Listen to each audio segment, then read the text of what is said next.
2026 বিধানসভা ভোটে মমতা বন্দ্যোপাধ্যায় হারের আজ প্রধান কারণগুলো বলবো। বর্তমান পশ্চিমবঙ্গের রাজনীতিতে মমতা বন্দ্যোপাধ্যায়ের শাসনকাল নিয়ে বিতর্কের শেষ নেই।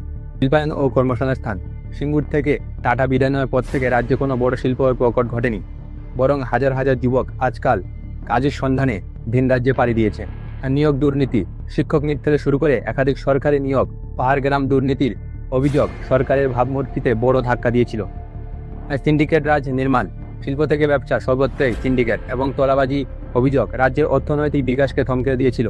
রাজনৈতিক সংহিতা, নির্বাচনের পরবর্তী হিংসা এবং গ্রাম বাংলা রাজনৈতিক অস্থিরতা পশ্চিমবঙ্গের আইন শৃঙ্খলা নিয়ে বারবার প্রশ্ন তুলেছে।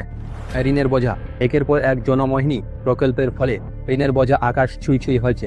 দীর্ঘমেয়াদী ও পশ্চিমবঙ্গের অর্থনীতিতে এর প্রভাব পড়ে দেখা যেতে পারে।